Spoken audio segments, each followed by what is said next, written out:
Another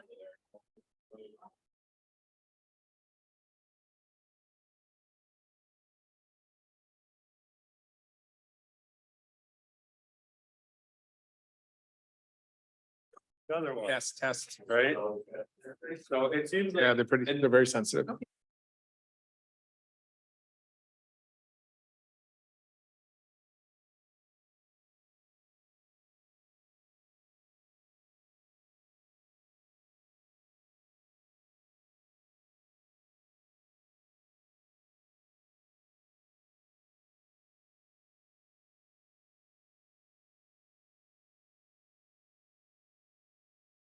See how she comes up in the list? So you long press that to turn her on. Then you're good. You're golden. All right. Hey, look at that. Power. The microphones. All right. I guess we have we're in the Utilities Committee meeting. And call to order, First Nations acknowledgement. The TNRD acknowledges that we connect with many First Nation communities across the vast region. And today we are located on the Tecumseh-Secwepemc territory, situated within the unceded ancestral lands of the Secwepemc Nation. TNRD appreciate the partnership that we have with the Tecumseh-Secwepemc and respect the territory and land on which we gather today. Are there any additions or deletions from the agenda? Seeing none, we'll move to the minutes.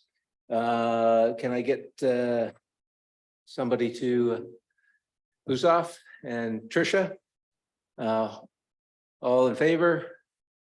Opposed? Carried. We move on to reports, and we have unfinished business from the last meeting, which is why this meeting is scheduled. Agenda item 5.3, financial status of the TNRD utility systems has been postponed to today. So I'll hand it over to Jamie Vieira.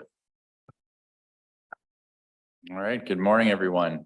I'll be passing it back over to Tyrone shortly. So yeah, this was the one agenda item we didn't get to on the last meeting. So where we left off is we gave you an overview and a detailed kind of discussion about individual systems, how we operate them, operational challenges, capital projects that are underway. Now what Tyrone's going to present here is essentially bringing this committee up to speed with where the previous committee and board was last year. So this is a presentation that was given both to the Utilities Committee in 2022, as well as a committee of the whole in 2022. And at the end of the presentation, we'll kind of give you an update of what actions were taken by the previous board. Spoiler alert, well, as you're listening to this presentation, there's not a simple solution to this, but what we want you to do is sort of fully appreciate the complexity of the funding situation that in general all our utilities are in, and there is solutions and ideas, but definitely no simple ones. But we'll get into that discussion. Tyrone's presentation actually doesn't have a lot of slides, so we're happy. I think Tyrone's happy to pause and have discussions as we go through it. And we've allocated all morning to this one topic. Yeah, with that, I'll turn it over to Tyrone. All right, thank you. Good morning, everybody. I tried to keep the last one light. This one isn't as easy to achieve that. So we will get into the utility systems funding review. So a lot of this work was done by our previous general manager of operations, looking at an awful lot of research out there and compiling it all. So in April 2021, we had a recommendation to the committee and board that that staff be directed to undertake a review of current water utility funding and an analysis of the available revenues to be generated, identify the capital and operational costs to adequately construct and operate the 11 water systems, and the estimated portion of capital costs that can be covered by grant funding and gas tax programs. So, and that staff prepare a follow-up report summarizing the results of the review and possible funding options to address the gaps between the available revenues, which would include grant funding, gas tax programs, and the estimated total capital and O&M operation and maintenance costs. So this was April 2021. So as part of this, we summarized our total water utility charges, and this was done between 2020 and now. So these aren't necessarily accurate to the dollar amount, but they're pretty close. So we have a rate per connection per year, which is our average water use, and this is based on having a water service turned on and consuming water. So you can see Black Pines or Blue River, we have $960 per year, up to $1,380 up in Maple Mission. And then we have the second portion of our utility charges, which is the parcel tax, and this is charged to any parcel in the water service area because they are eligible to be connected to the water system. And so this is, the baseline is $180 per year, and anything above that is based on the borrowing. So any projects that required borrowing, like a 2/3 grant. For instance, in Savanaugh, there was a grant and borrowing bylaw there for a new reservoir. So you'll see that the Savanaugh $378, a portion of that is to pay for the debt. So Maybe I'll just jump in on this with the parcel taxes. Keep in mind that even if there's not a connection to the parcel, but they're within the service area, they would still pay the parcel tax. So the idea with that is that they have the opportunity to connect if they want, and arguably that's a value added to the property to have a water system connection, and that's why that baseline is set. And the idea with that is to recover some of the fixed costs in utilities by every property within the parcel, whether or not they're actually using water or not. But the majority of the fees, obviously you can see the column on the left is higher. The majority of fees are covered, or majority of the revenue is through the fees, usage fees that we collect. Director Thor? Just curious, when I look at it, Spence's Bridge and Wallachine, they're 2 or 3 times the next highest average parcel tax. Why is that, please? Yeah, so both of those received or have borrowing for debt servicing. Spence's Bridge for the connection of the system, the new water main that came across the highway and came down the highway, new reservoir, the crossing of the river, and then back in. And then Wallachine, the new intake in Wallachine as well. So this debt servicing is over a 20-year period.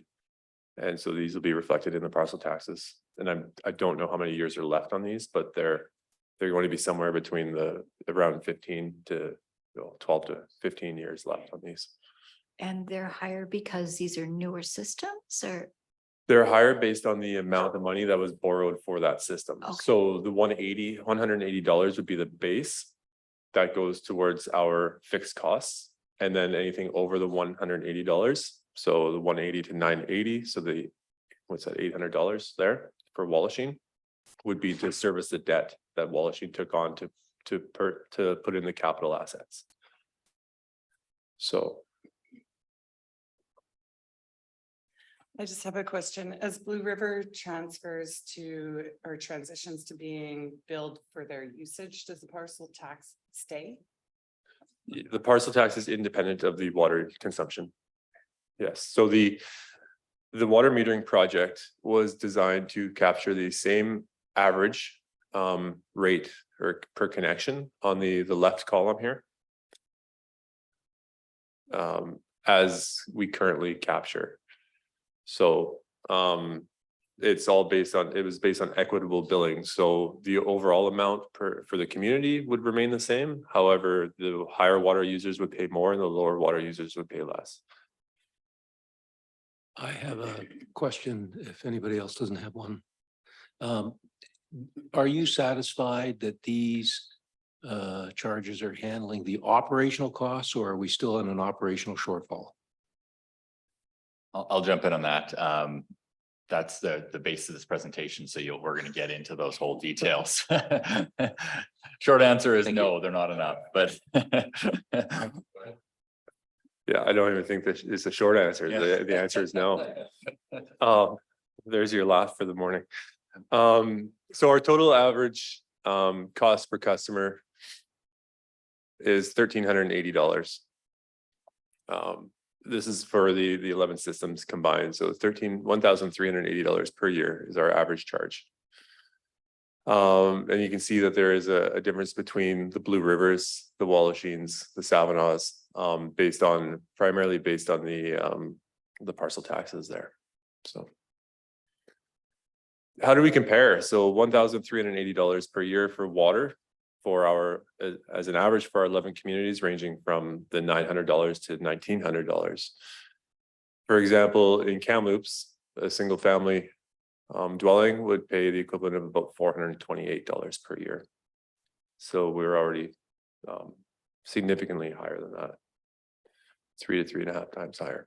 So, and City of Kamloops is also on water meters and based on usage fees. So for the last 6 years, this is a new slide that I just put in this week. This is looking at our utility revenues in red and our utility expenses in blue for all utilities. And so these are the actual amounts, not the budgeted amounts. The actuals for the revenues are slightly higher than what we budget, simply because we have connections that come in. We have we budget for every customer to pay early or on time to achieve that 10% discount that they can incur for paying within 30 days. And we do see a slightly higher actual revenue than we do budget for.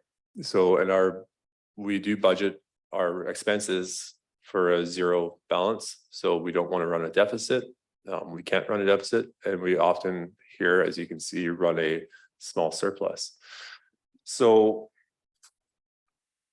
our revenues started in 2017, actuals around $1.67 million, and they increased to about $2 million over 7 years, so about $330,000 increase.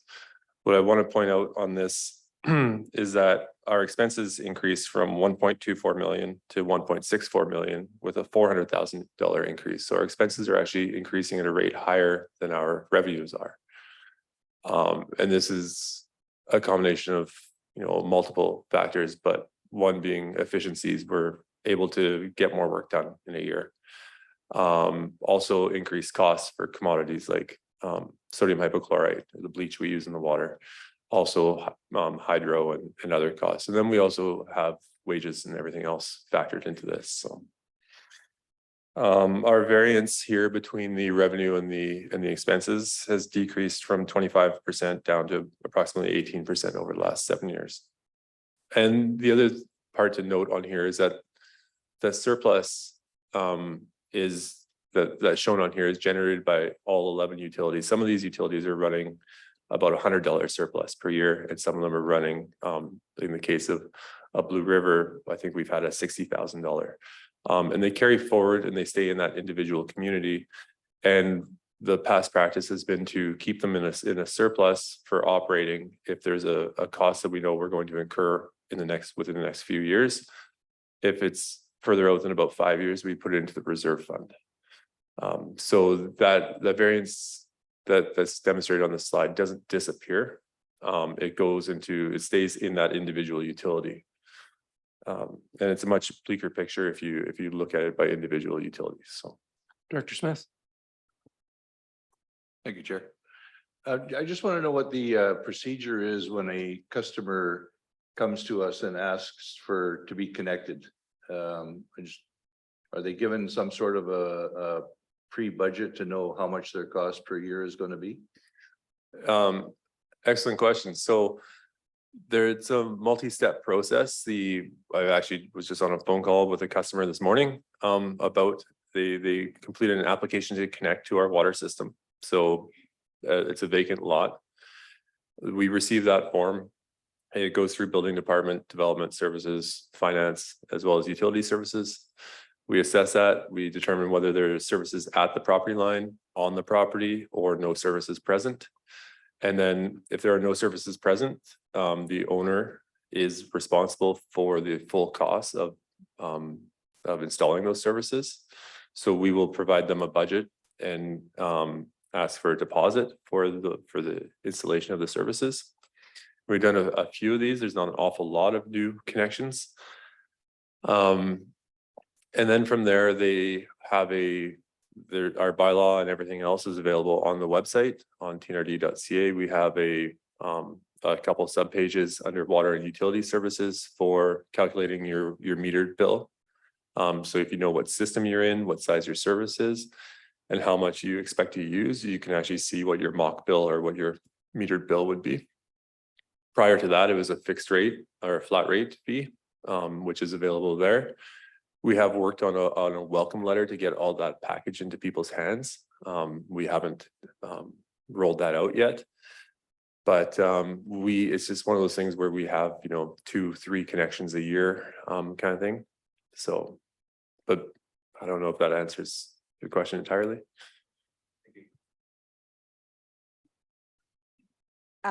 Thanks. A question on opt-out. Is that option, as you know, I ran into that a little bit over the course of this last winter. That is an option for them, but they still have that parcel tax core fee, correct? Correct. So they can't opt out of the service. They can disconnect or shut off the service, which would mean that they would only be paying the parcel tax. And we do have a few instances of that occurring. So.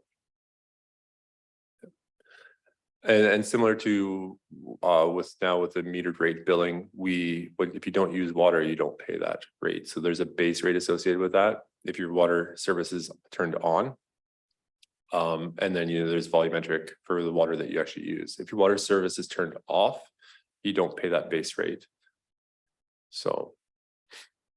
Yeah, turning your water system or service off or disconnecting from the water system is essentially the same thing.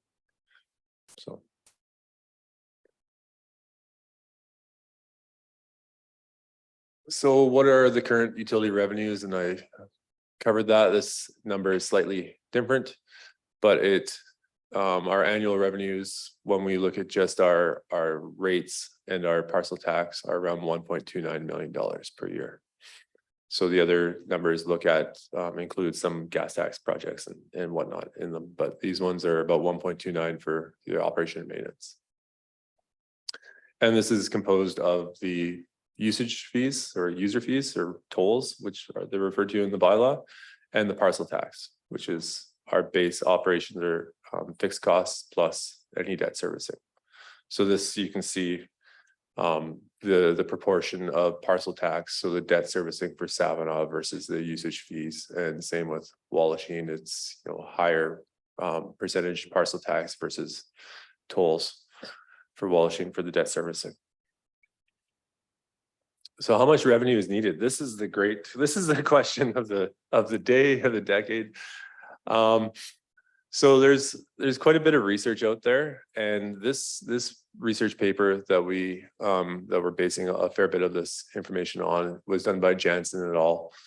It's peer reviewed. It's looking at small Canadian drinking water treatment systems and the sustainability and affordability for these systems. And we also looked at our asset management data. So we completed some asset management work with a consultant a few years ago. We captured all of our assets. So a lot of the stuff in the water utilities is underground. People don't see. You'll see the fire hydrant out there, but you don't see the 800 meters of water main between it and the 1100 service connections coming off of it. You open up your tap and water comes out, but you don't see how it gets from that building on the corner of Main all the way to your home. So our asset management really looks at the distribution systems. And we have a life expectancy on these pipes and these water mains, and we have a replacement cost for this. So from the Jansen et al. Paper, they looked at surface water and groundwater. So surface water typically requires higher level of treatment than groundwater does. In our case, we can look at Blue River, for example, has groundwater, chlorination for secondary disinfection, and pretty secure groundwater source, doesn't require a high degree of treatment. Versus Savanaugh or Wallachine right now, where we see the Thompson River running worse than it's ever run. Our filters in Wallachine are plugging up over 12 hours right now. So we have significant costs associated with that. And so they looked at they ran two sustainability curves for this. So price per connection and the population size. And so for groundwater, we're looking at the black line, horizontal line is our current $1,380. And that's where it intersects with the sustainability number. And the sustainability number is based on approximately 2% of household median income. And there's a fair bit of discussion about that in the paper. There's a lot of other factors that apply. However, in the rural areas where we don't have an awful lot of data specific to that community, then the household median income is the standard that we're using. So with groundwater, we are looking at, sorry, let me get to my notes here. Well, I guess for Blue River, we're currently at, which is a groundwater source, we're at $1,140 per year right now for water fees. According to the research, this would be the sustainable number would be $1,620, and that's a 42% increase. For Savanaugh, which is our largest surface water system, the current rate is $1,120. And this should be about $2,400 based on these sustainability curves. And that's a 114% increase. And this is looking at treatment and operation and maintenance for systems, does not include, these curves don't include all of the underground, the distribution system assets and replacements. So how much revenue do we need? So required revenue for each of our utilities, this is annual. For Savanaugh, for instance, we would be looking at $650,000 to $700,000. And then on the other side, we're looking at Blue River of about $300,000. So to use those two examples. The total required revenue overall for our systems is approximately $3.8 million that we would require. So right now we sit at 1.29, and for sustainable operations, including the asset management, we'd be looking at 3.8 million. So that's the news for the day.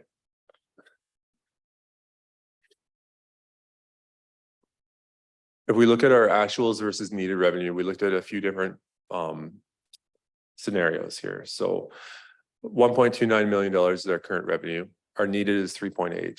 Now, if we look at our needed revenue and we assume that we achieve 60% of that needed revenue is through gas tax and grants, then we're looking at a $2.48 million requirement. And if we assume that we get 80% of the capital covered by grants, then we'd be looking at $2 million. Other way, we have a shortfall of 1.2 to 750 to $1.2 million. And the other thing is that there are multiple provinces that do subsidize water systems as far as the capital funding goes, which, for instance, like the Towns for Tomorrow and the gas tax funding, but no province has a mechanism to subsidize operation and maintenance costs. So when we look at the needed revenues and the 60% and the 80% of grant funding coverage, that's based on capital, not based on operation and maintenance. So we still have to meet our baseline operation and maintenance costs. So now that we've identified the gap And we're pretty comfortable that, 1.2 to, or 750,000 to $1.2 million, if we say, okay, 60% grant funded. We had a verbal conversation with the province. And we got a few responses from them, but first thing is our local government act does not permit utilizing broader TNRD tax base to help address the funding gap. So we can't tax the overall TNRD to pay for individual water systems. The local government act only allows us to tax the service area. And fortunately or unfortunately with water systems, it's really easy to tell who's in the service area. If there's a pipe coming into your house, you're in the service area. If there's a pipe not coming into your house or in front of your house, you're not in the service area, pretty much. For the most part, it's fairly straightforward. Unlike solid waste and recycling, which when Jamie was a manager there, always bugged him. He can tax the electoral area for using a transfer station in Black Pines or elsewhere, because anyone, you can drive to them, right? It's a service that's provided to the overall TNRD region, whether it's electoral area or the region overall, similar to libraries and stuff, versus our water systems are very discrete in relation to those. So the province's recommendations, instead of us going against the Local Government Act, include the following. Let's raise taxes. Increase your rates. So the example I gave of Savona was increasing by 114%. We're all going to be very, very popular if we do that. And then our 2% of our HMI or household median income for the TNRD is about $1,085 per year. And our average bill right now is already over that, $1,377. So we're already greater than that. And on this wastewater side, which we don't talk about a whole lot, the household median income target that they use is 2.5%. So even if we were to go there, we're still not increasing rates and taxes is not a feasible option. Implementing DCCs or increasing current DCCs. So currently I believe we have one DCC bylaw, and that's for Blue River. And I don't know the exact number, but it's under $1,000. The issue we have with DCCs is that development isn't our issue. We don't see an awful lot of development in our communities. We are seeing more in places like Savona. We've seen some subdivision in Blue River, but it's not, if we want to close that gap of $1.2 million, that's an annual gap. And to put DCCs in that close that gap, that's not a feasible option either. So, sure. And just to add to that, and the way and Director Smith brought this question up already, the way our system and our bylaws are set up is that if there's a new development happening and they're connecting to the system, they're already paying as the developer 100% of the capital cost to make that connection. So the intent of DCCs is to have money set aside to be able to provide those public assets like sidewalks, like water connections that go to those properties. In our case with the water system, if you want to connect, you want to build a new house in Savona, for example, then you're paying all the costs up front if you want to be connected. So we're not having to foot that bill out of our budget. They're paying for it right up front. I have a question. Who do they pay when they connect, and who is authorizing the connection or building the connection? Yes, so through the application, the permit or the application to connect to the water system. This is, first of all, you have to be within the service area to connect. And that application comes to utility services. And we put together a cost estimate for installing those services. And then the customer pays a deposit for that prior to us installing those services. And typically, we try and do the simple ones ourselves to save the customer some costs, versus bring a contractor in there to do them in some of the more remote rural communities. And if there's a discrepancy between the estimate and the deposit, or the actual cost of the deposit, then we will add that to them at the end. So the other part is that, yeah, all the costs are captured, and in the rare case here where we have an expansion of a service area, then that then triggers our bylaw where we look at the requirements for any increases in the capacity of the system based on the increased demand of the system. So in the community of Pritchard, we a few years ago added the Osprey development. And there was a specific bylaw written for that development, cost charge, not TCC bylaw, but a service connection bylaw written for that, where when they add X amount of units, then they pay this amount, and for the next phase, this amount, the next phase, this amount to cover costs associated with increased capacity for wastewater treatment, water supply. So I've received phone calls in utility services for customers, or potential customers, neighbors of communities looking to connect to the community water system. And we've run some, numbers based on some engineering costs we've had previously. And they essentially decide to drill a well versus connecting to our system. So, yeah, and we'd also require a bylaw to increase the service area for that.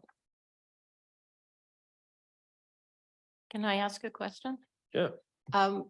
So I'm really green on this, but when all these systems went in, like Maple Mission and the people hooked up, obviously some kind of a cost estimate was done over time. Why are we not able to stay within what was projected?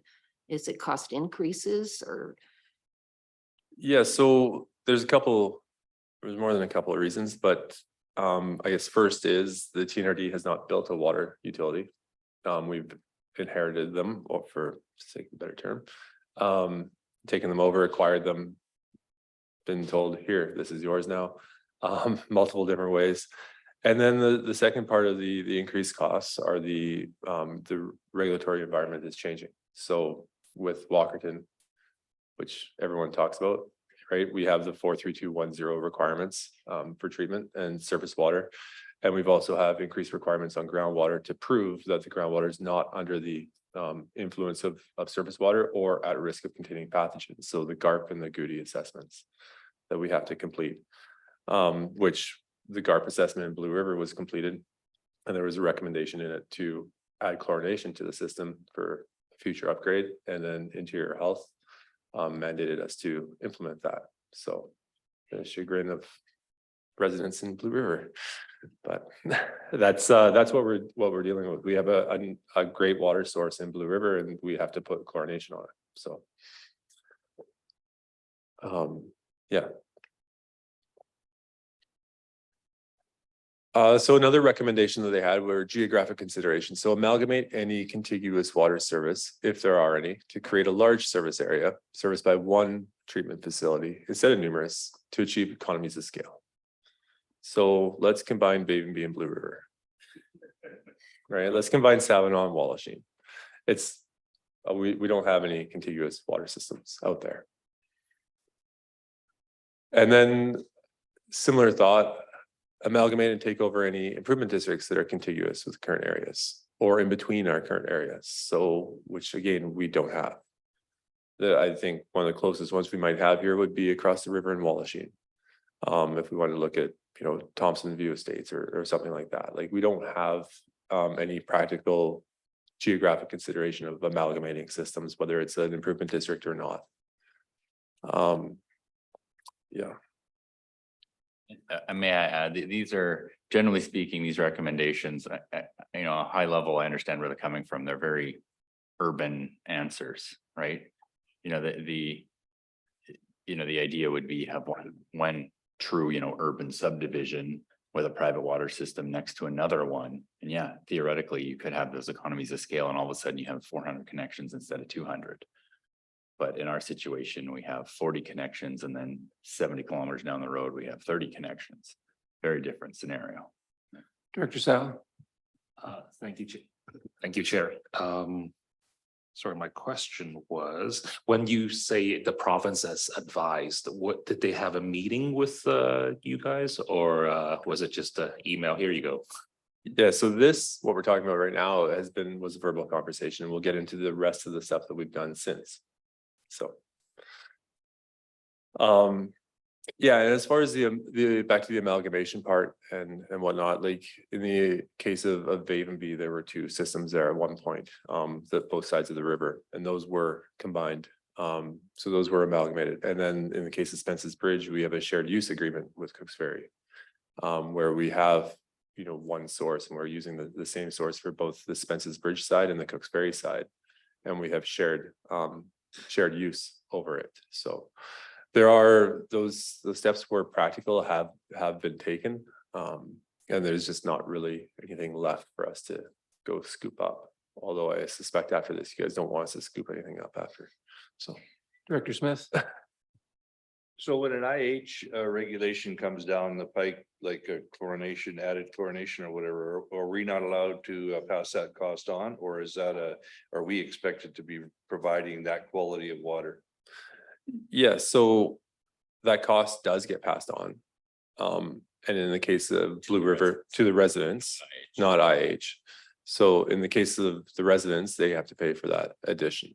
And in the case of Blue River, we did that through various grant programs. So the gas tax or the CCBF, as well as that surplus that we had, we also contributed a portion of that to it. So that didn't result in a rate increase to the customers there. In the case of the 43210 guidelines or drinking water objectives that we discussed previously, those were put on conditions of permit in 2006 for most water systems. All like, we're talking City of Kelowna as well as Wallachine.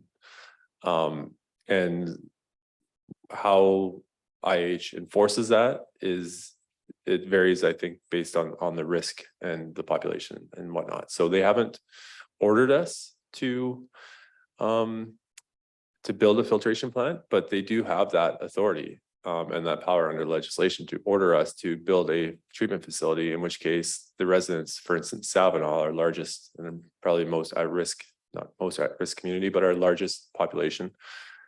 If IH came and said, you must treat this to 43210 objectives, we have a preliminary design that says that's going to cost in 2021, $9.3 million.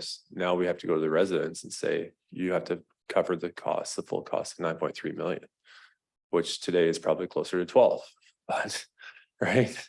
So that's a risk we have with this and with this funding gap. And those are some of the things that we're here to discuss. So. Okay. I think I mentioned those aren't a viable option. So January 2022, Committee of the Whole, a verbal report from the GM of operations presented the funding review. We presented the shortfall of $750 to $1.2 million and the LGA limitations, and then a motion from directors to prepare a recommendation to UBCM and letters to the relevant ministries came from that. So in February 2022, the letter titled Sustainable Funding for Very Small Regional District Owned Water Systems was submitted to the Minister of Municipal Affairs by the TNRD chair. And we also submitted a request for the province to assist, or as part of this letter was essentially a request for the province to assist regional districts by developing a means by which sustainable funding can be provided to very small water systems. One of the things I didn't mention, which I told myself I would yesterday when I was reviewing all this, that study that we're basing this on, they started at a population of 100. So we started like the work on the Canadian drinking water systems has started at a population of 100 and went up to increase from there. We have populations less than that. So we're also looking at the province, and in that letter, we're talking about very, very small water systems or very small systems that are less than 100 population. Our smallest system has 16 connections. Multiply that by 2.3 and you're about 40 people. So we have a very small water systems here that aren't even included in some of these studies. So in April 2022, we received a written response from the Minister of Municipal Affairs, and this response included the following suggestions.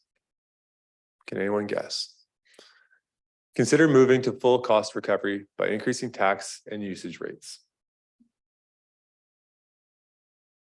Implement development cost charges. amalgamate some or all of the water systems into consolidated services. Access grants for capital improvements. Structure the service area to comprise separate non-contiguous properties.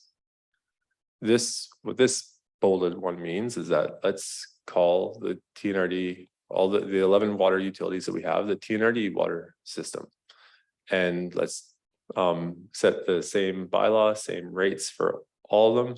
And we would essentially be having the smaller systems subsidized by the larger systems by taxing all the connections. So it doesn't increase the connections or the people, the tax base. It would just even that out over all 1,056 connections. So this was the written response from the Minister of Municipal Affairs. And the TNRD is fairly good at accessing grants for capital improvements. But like I mentioned, there aren't any grants for operation and maintenance shortfalls, which is also one of the reasons that we see that variance between our revenues and our expenses, because we just can't afford to run a deficit. We have to make that up, and that's increased rates and taxes. So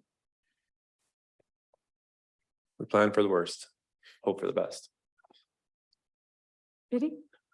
Just a quick question. That last one, non-contiguous properties, whatever, would something like the Evergreen system that has something like 15 or 16, yeah. is that the sort of one you're referring to?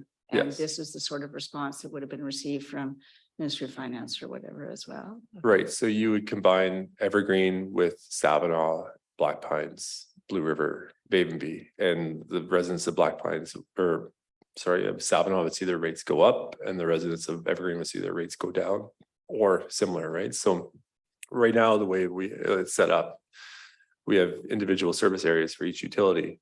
The residents of Evergreen pay for all costs associated with that service. The residents of Savinaw pay for all costs associated with the service in Savinaw. They don't subsidize Evergreen. Evergreen doesn't subsidize anyone else. So part of this recommendation from the province was to consolidate all those into non-contiguous properties. So on a smaller scale, Wallachine has a non-contiguous service area. So there are a lot of parcels in Wallachine that are crown properties that aren't in the service area. So we have a small area in Wallachine that like a lot, and then 3 parcels that aren't part of the service area. And then we have 6 of them side by side adjacent lots that are all part of the service area, and they're all split in between. So it's a non-contiguous service area on the individual scale. This recommendation could be brought into, say, Savinaw, Blue River, Pritchard are all our service area. So. And just to add to that, I think it's worth unpacking this concept a little bit. And just to be clear, we're not suggesting or recommending this, but the model would be, all systems on one service area. And on one hand, you could make the argument from an operational perspective that there's a lot of shared costs anyway around staff and equipment, et cetera. But if you think about the capital side of it, and when it comes to borrowing, even if let's, hope for the best 60-80% funding on grants, there's still a significant portion that we need to fund from borrowing. So under that model, you'd be, let's use Savinaw, for example, building a $10 million water plant. All connections would be paying for that, but there wouldn't be any benefit to their system. So if you live in Bavenby, your parcel tax is increasing to pay for a new water plant that's not in your community.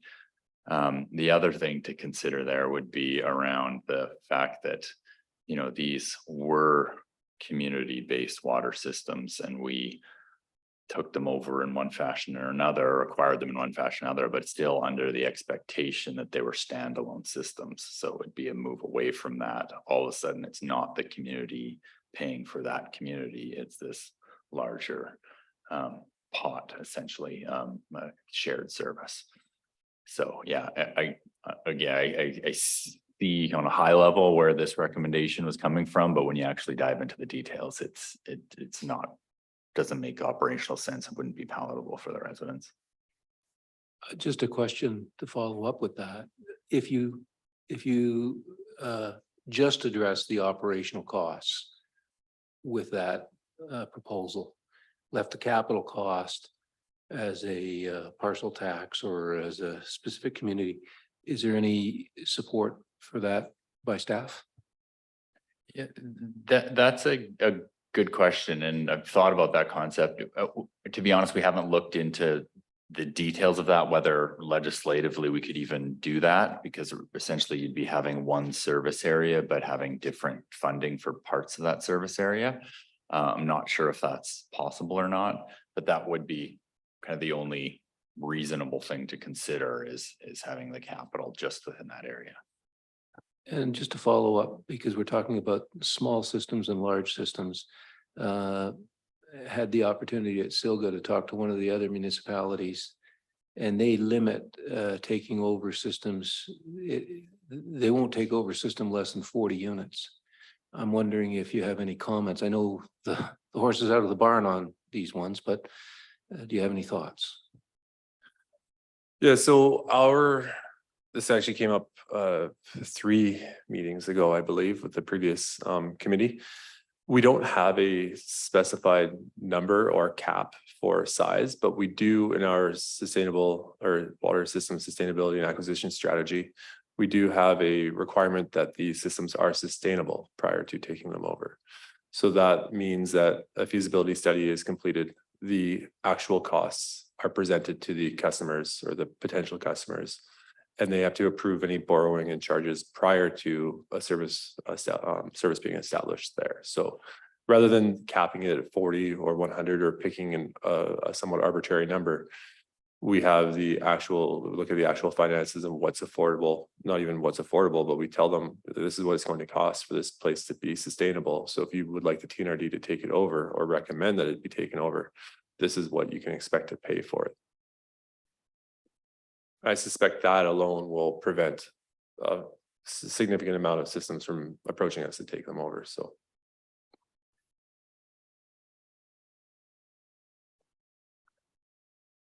Okay, so May 2022, staff presented a resolution to be submitted to UBCM requesting that the province amend the Local Government Act to allow regional districts to utilize revenue from a broader tax base to help address health and safety issues associated with the funding gap on very small water systems.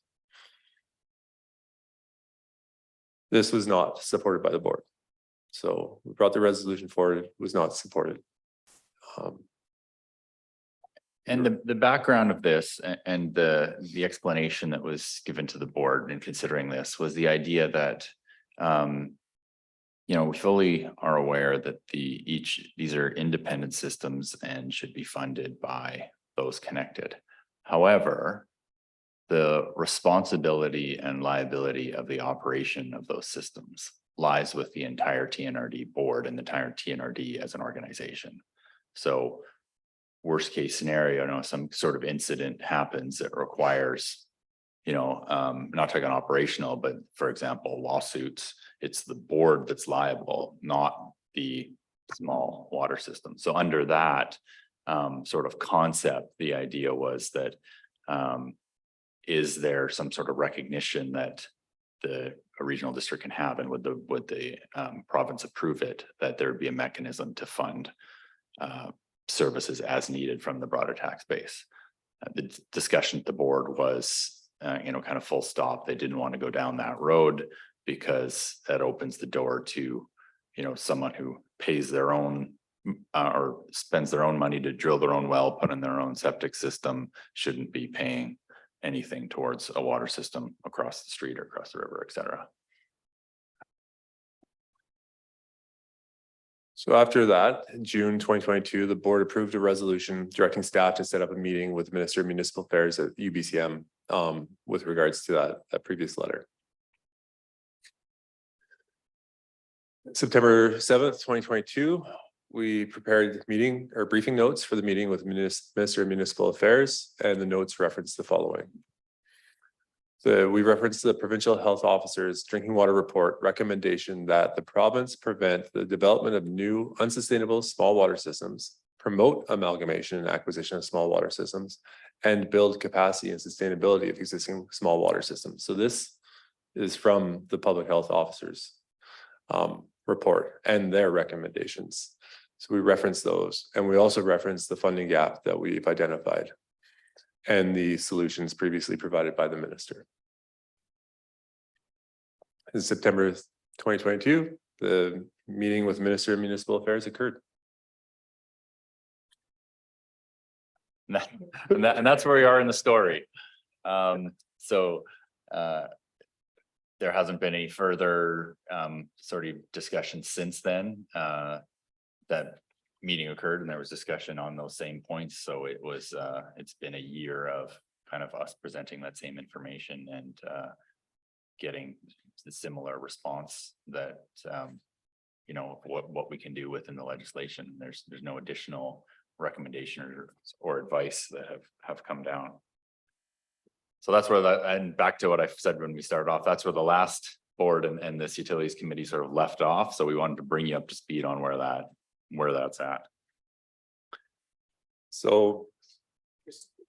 Yeah. If I may just, I think it would be a good recommendation to, when we go back to UBCM, we'll be bringing back that topic to the main board because the board determines what questions or what ministries we want to meet with. And I would recommend maybe that a motion or something come from this committee to the board saying that this needs to be on the docket again, and we can take that back with the chair and myself at UBCM this year. And just on timing of that, when would we have to, as a committee, have to make the recommendation to the board? And I mean, if it's important, you could probably make it today, and then we usually come in June to the board to kind of get feedback from the board. And then the meeting, of course, is in September. So we start booking meetings for UBCM minister meetings in July. Director Sal? Shoot, sorry, I'm not sure how that's how it works. So yeah, I proposed a motion to do what Mr. Hildebrand just mentioned.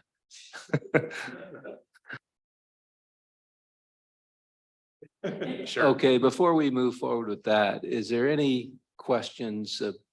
First of all, are we finished the presentation or? Not quite. Yeah, we have one more slide to summarize, and then I think we can move into discussion. Yeah. So the funding gap. None of the recommendations from the province are viable solutions to address the funding gap we've identified. We've discussed with the ministry representatives, and in lieu of adequate funding, their recommended solution is boil water notices. As long as these utilities remain underfunded and don't have the financial capability, they will have increased public health risks and associated regulatory non-compliance. So. And gas tax funding and grant programs have definitely helped, and we're definitely not discouraging you from not supporting our requests for these. But we don't have a way for provide sufficient revenue for sustainable utility operation to meet the 43210 objective. So we currently get by with the systems we have, providing the water that we have, which seems to get worse and worse. We don't have a sustainable solution for this. So essentially, to cap the whole thing, this is where we're at. And that's all I have for this. Okay, any other comments? I guess when I hear this presentation, we have the issue of operating costs. And we're hearing from the ministry, charge the people that are benefiting from the system for the operating costs. And the previous board said, don't go charge people who have their own well system, just go to the people that are getting the benefit of that utility system. And it seems to me that until we get that operating issue sorted out, I can see the ministry saying go pound salt because you haven't even addressed the operating costs. So I think we have a tough one here where until we get the operating component of this under control, I don't know what else there is to do. And that solution where you marry the operational costs across all the utility systems, I think has some value or some merit. And if we went to UBCM and said, we've done that part of getting our house in order, but we need you now to come to the table with the capital cost side and the improvement side. Is that an approach that directors and staff think has got some merit? I guess I can touch base on that a little bit. So we already are structured somewhat where our direct costs are shared amongst the systems on a proportion based on the connections per system. So we have a staffing requirement, and whether they are spending 2 hours here or 3 hours there, it doesn't matter. We still have to have those people on staff. So those costs are allocated to each utility based on the connections so that a system like Evergreen can afford, 100 hours a year, and a system like Savinaw can afford 4,000 hours a year. When we may have issues in Evergreen that require, our manpower to fix leaks and whatnot that benefit them, and we may spend 1,000 hours a year there. But over the course of the utility operations, over the course of the years, that all ends up evening out. And the larger systems require more work, just maybe not at that specific time. So there are some mechanisms already where we do allocate those costs across the TNRD on a more equitable basis only for the service areas. The other part is, as far as the O&M costs go, it's not even so much that we can't afford to hire the staff that we need or put gas in the trucks. It's part of our operation maintenance requirement is a contribution to our reserve funds. And that's the part where, we range that from $140 a year to $40,000 a year, depending on the operating surplus, the plan for the worst and hope for the best. And when you get those best years, you put that money into the reserve. And then just on that point, though, you're talking about an operating reserve as opposed to a capital reserve. No. They can be used for, so the reserves set up for the water systems, the utilities are the utility system reserve, and they can be used for either or, as our understanding of it.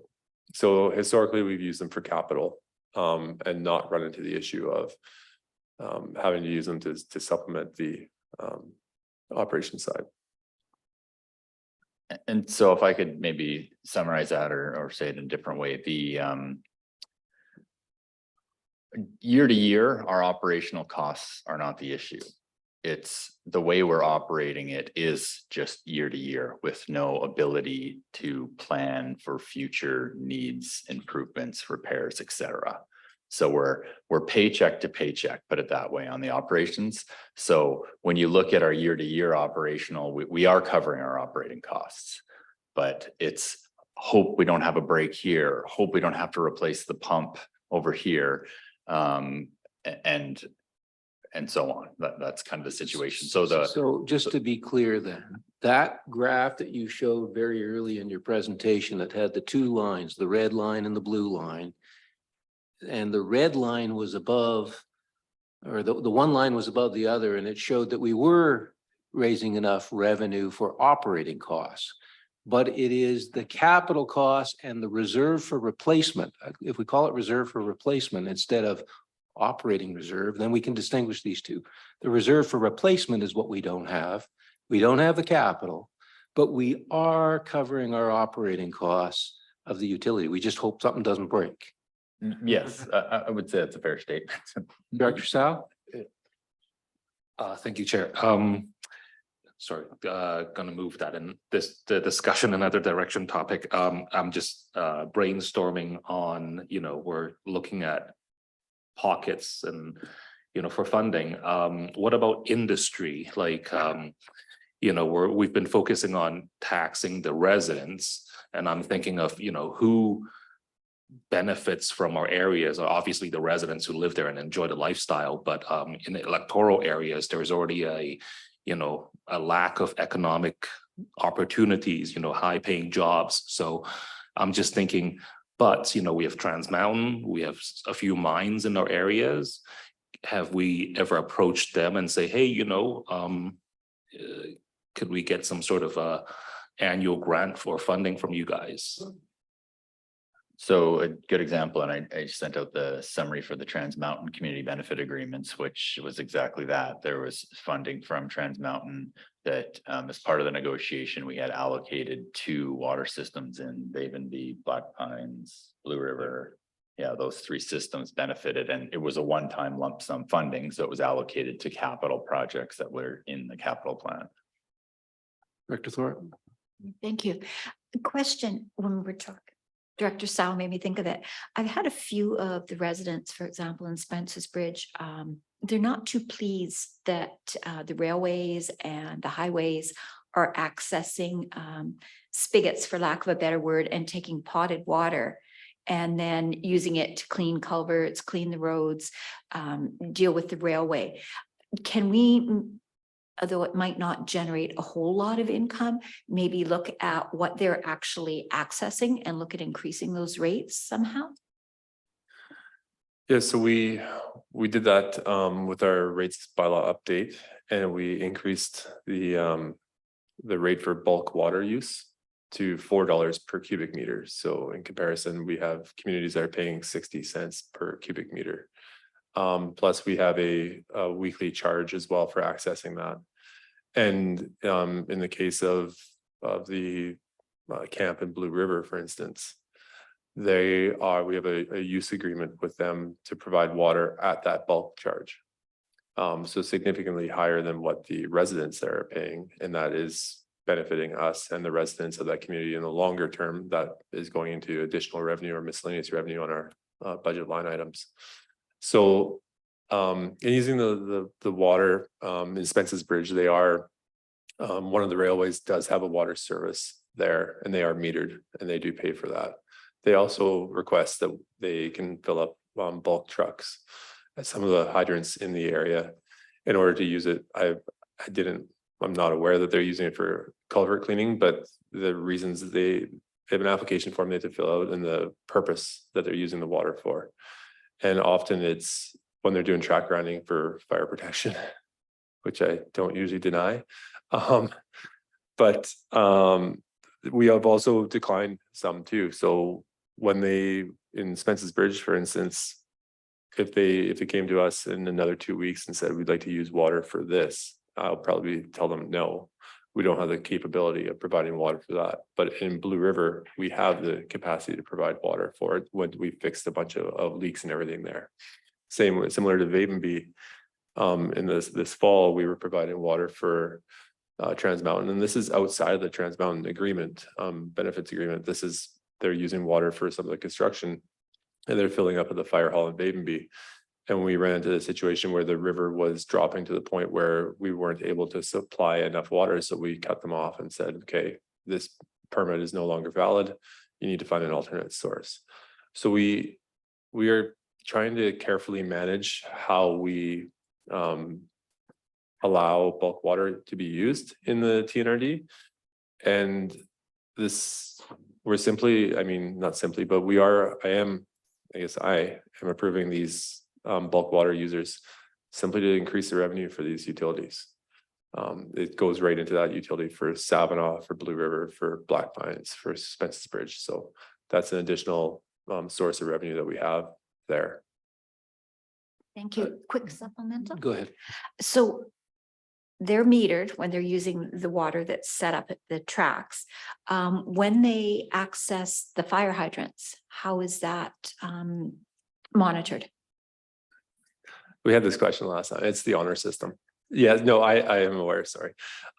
It's right now, it's the honor system. We have set up 3 hydrant meters. The meter that we put in Blue River to off of the fire hydrant with the backflow preventer and everything else, the meter itself failed after a short period of time. So we are in the process of procuring new meters for that use, similar to a municipality nearby where they actually have a fire hydrant use permit, and they provide a meter box and they charge for the water used for construction. So we're trying to set up a similar thing to that. So. Director Smith? Is there a correlation between the deficit that we run on systems? Is there a correlation between a smaller system and a larger system? Like, are the larger systems more efficient than the smaller? And is there more money being lost in a 40 connection system than there is in a higher connection system? Yeah, so we haven't run a deficit at this point for the systems. But what we do see, for instance, Savinaw, our largest system, we have been running previously repair on our line item repair and maintenance. We have been running a surplus there, not spending all of it. However, last year we overspent it by $5,000. So we had a $50,000 budget or line item for repair and maintenance. Then we had a couple pumps that had to be serviced, and it pushed us up over $5,000 over to 55,000. So we see those fluctuations, and the balance that we have goes into the reserve.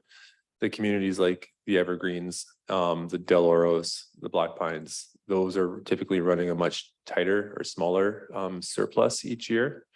And the correspondingly smaller amount is transferred to reserve the following year. So the larger systems, for the most part, the Savinaw and the Blue Rivers, do have I guess you could call it a healthier budget, but they're still not at the sustainability threshold. Supplemental. So on a smaller, what's the smallest one? Is it 40 or something like that? Or The smallest system we have, and I go by connections, is 16 connections, and that's Evergreen. okay, so would it not be would it not be an idea to go to those 16 residents and give them a one-time grant to pump their own well into the ground and get out of it? It's an idea, and in the case of well, for Evergreen, there is one customer out there with their own well, which has adequate water. But my understanding is a significant amount of these systems were built as community water systems because they could not provide or prove source or supply of water. So then they created, in the case of Maple Mission, they created a community water system with a community well to provide water because they can't access sustainable groundwater for all the individual properties. So, and I mentioned in the last meeting, drilling for water and searching for groundwater is like throwing a dart. So we could go and give them a one-time grant to drill a well, and they may be successful, they may not be. So. And if I could add to that, pick up on that, I pulled up this chart here, thinking about the different size of our systems. And Tyrone just mentioned Evergreen being our smallest one. So if you look at that first column, they are also the ones who have the highest fees. Savinaw being our largest one is our lowest fees. So we already have that built into the bylaw where we're trying not to, or we don't overcharge. We're charging what we need for those individual systems, but it comes out in those fees very obviously, the efficiencies or the lack of efficiency with the smallest systems versus just the regular small systems. I have a question following up with Director Thorpe and Director Sal on the commercial.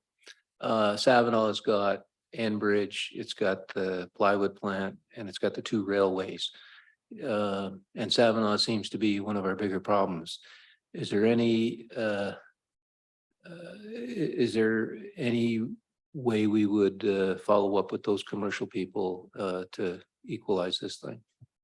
Yeah, so rather than and expenses bridge bylaw was a really, and Blue River for that matter, with the flat rate, were very complicated in that they had different rates based on commercial, light use, heavy use, bedroom units, things like that. Our new rates bylaw with the metering volumetric rates is based on meter size, with the idea that the commercial institutions and industrial would have larger meters. They have a larger base rate. For example, the 2-inch meter in Savinaw, I believe, is about $248 base rate per quarter, whereas a residential 3/4-inch meter is $128 per quarter for a typical single family. So a 2-inch meter that might serve a mobile home park or an end bridge or something, would have a higher base rate. And we're capturing it that way, so. At the end of the day, the commercial people are paying their share based on a commercial grade rate. Yes. Go ahead. A question for yourself. I feel that maybe you haven't understood the question totally. Like you're asking if we would approach these utilities and ask, can you help us with like a grant and aid or anything like, is that correct? I'm still focused on the operational side, but yes, the concept of going to industrial people in the community and saying you benefit from having a labor supply next door to your operation. Would you entertain some kind of a participation in a capital Make it program? truthful. But I think we've got several different problems here. You got the operational problem, and then we got the reserve for replacement problem, and then we got the building problem. All three of those problems, but on the operational side alone, I think we have to get the operational things sorted out within ourselves and within our residents. Director Morris. Thank you through the chair. So a couple of questions. I like the idea of the, I guess, musing about the industrial approach and how that could help to offset some other, I mean, it's sort of known models that have occurred. But the second, I guess the second question is, and this is me trying to figure out what the solution is and using evergreen as an example, not looking for the actual evergreen solution. In the future, if you took a chunk like that one and you said, okay, there's going to be increased, for example, densification, i.e. more homes, maybe more expansion around an area like that, and you were trying to solve this water issue. Is there a future looking solution that is in your mind on those kinds of developments that may start to increase even more, that helps us apply a solution now? And you don't have to answer that right away, I guess, but it is where my thinking is going, because I think we're going to see more and more of these kinds of solutions needed. So as far as the existing service areas go and subdivisions occurring within the community water systems, we do receive referrals from the planning and development department.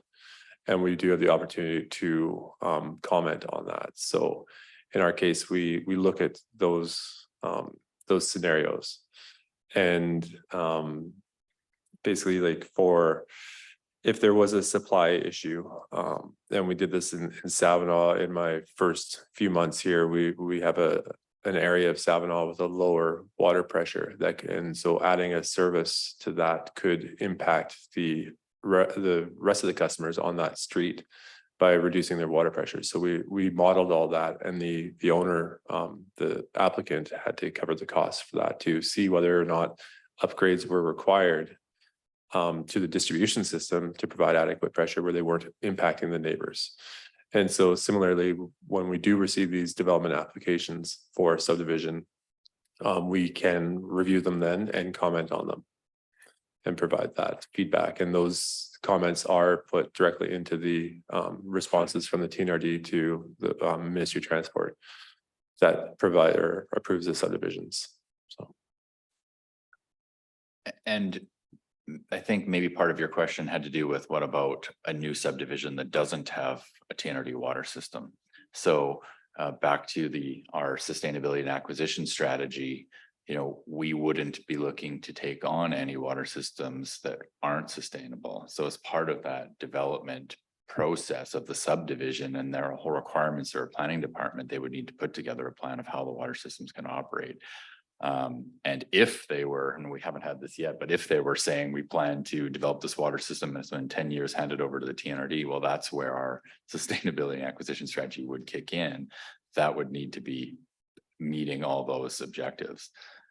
So and there's been a few discussions about this, and that's why Tyrone and my predecessor Jake spent a lot of time 4 or 5 years ago updating that acquisition strategy. And thanks, Director Grenier, for giving me an example of the Okanagan-Similkameen that he came back from Silga with. We referred to Columbia-Shuswap Regional Districts, Central Okanagan Regional District. Most of the RDs have these acquisition strategies to deal with this exact issue, to make sure there's sound policies in place so we don't jump in and make the same mistake again of taking on a system that's not sustainable. Because I fully understand and can appreciate how we ended up with these systems, is that residents had no options and needed help, and we wanted to provide help. And we are providing help. We're running them as best we can, but we're in this situation around the funding. But Director Smith? So what I'm hearing is based on what we're doing today, you guys are happy with the way that the rates are being charged. You don't think that there's any option for increasing rates or redistribution rates or anything. So from that standpoint, that we need to kind of just let that go and start thinking about some other way of generating revenue. I think the question of whether there's room to increase rates or not is, I don't really have an answer for that, but we do and historically have increased our rates about 2 to 2.5% per year, where we went from 1.6 million to 2 million over 7 years. So, and we will continue to bring the recommendation to the committee and the board when we have rate bylaw updates or amendments, that we continue to increase them. But am I going to bring a recommendation to increase it by 113% in Savannah? I don't know what my job security is like if I do that. So sorry. Yeah, and to add to that, yeah, to be clear, we do intend to continue to increase rates slowly to keep up with basic operational inflation costs. But the reason we brought, we showed you what our average charge per year is and compared it to a member municipality, is just to put it in perspective. So yes, we still need to increase rates, and we'll recommend modest increases in rates, but we're already way higher. And, we can justify why it's high. We could show the budget. We're willing to explain that. And we do on a regular basis, explain it to residents when they get their bill of how we operate. And just unfortunately, we don't have those economies of scale. I have a question and a comment. I can remember 20 years ago contemplating the Tobiano water and sewer systems. And how do we go about building this thing? The principle there was all operating costs have to be carried by the residents in the year that it's incurred, the operating costs. We amortized the system. We said, what is the life of this system? And we used 30 years. And we said, all right, at the end of 30 years, if you have a brand new system and you run it 30 years, you're going to have to rebuild that system. That meant that 1/30 of the capital cost we then built in as a reserve for replacement. So we charged not only the operating costs, but we charged the reserve for replacement. He also had a hookup fee, which was negotiated along with conversation with Randy Deal from the city of Kamloops, and we charged a $7,500 hookup fee. And that was to support some of the original capital costs. And then we also had the developer kick in about 1/3 of the capital cost. So you had 1/3 of the capital cost paid originally by the developer, the $7,500 hookup fee paying roughly another 1/3, and then the remaining 1/3 was just not covered. I guess the developer kicked it in, but we had this reserve for replacement working towards that. So if we kind of look at the model here and say, all right, we have a reserve for replacement problem, we have a capital problem, and it sounds with a little bit of tweaking, we can solve the operational cost problem. Is that, I'm just trying to get my head around this big problem. Yeah, I just maybe a point of clarity before Tyrone answers. When we consider our operating costs, our transfer to reserve should be built into that operating costs. So that the way we budget here, the regional district, that would be included in that. So when we say our operating costs need to be increased, that would be increasing transfer to a capital reserve for the replacement cost. And so if a reserve for replacement, if we took a reserve for replacement approach, that 1/30th cost, would you propose that comes through a parcel tax charge as opposed to an operating cost charge? I think that's something we would have to review and determine the best method to achieve that. Yeah, I can comment on the reserve though. For example, the Pritchard Community Wastewater System. So shifting gears slightly from water to wastewater. Haven't even touched on the funding gap in wastewater, but in 1998, the wastewater plant in Pritchard was built and constructed, and it is at the end of its life. We just received a draft Class D estimate to replace it, and we're looking at about $2.1 million, including contingency and engineering. Our reserve in Pritchard is nowhere near that, and that is for the wastewater treatment facility alone, not including the capital works that were put into it previously in 2012 and 17. But it also, that number, that 2.1 million, also does not cover any of the water mains, which are, or sorry, getting myself confused with water and sewer. But any of the gravity sewer collection system, they're either in replacement of that. So those are the collection and distribution systems in these utilities are the hidden costs that we're seeing. And part of our operation maintenance budget is to repair those and fix those leaks on a piecemeal basis. So we put an awful lot of Band-Aids on a piece of pipe when it nears the end of its useful life, rather than replacing the entire, 100 kilometers or more of water mains and distribution or collection systems we have in the TNRD. So the province has recently amended the Strata Act. So strata buildings have a similar problem. They have replacement costs, windows wear out, roofs wear out, and they have to build up a reserve. And chronically in this province, a lot of stratas have underfunded their capital replacement costs. So we're really talking about the same kind of thing. And in stratas, they have their operating budgets, and then they have a reserve to handle the broken pump in the year to fix the broken pump. But they have that special category reserve for replacement. And I think if we can start looking at that and looking at the allocation between operating charges to the users and then the parcel tax, which kind of handles that long-term planning. And then the third leg of this would be grants to to replace and grants to build water treatment plants. And we pursue aggressively, once we have our house in order on the operating side and perhaps have identified reserve for replacement, we'd have some credibility with the minister to talk about rebuilding systems and enhancing systems. That's a thought. yeah, so as part of this gap that we've identified, the first part was based on the Jansen et al. Sustainability.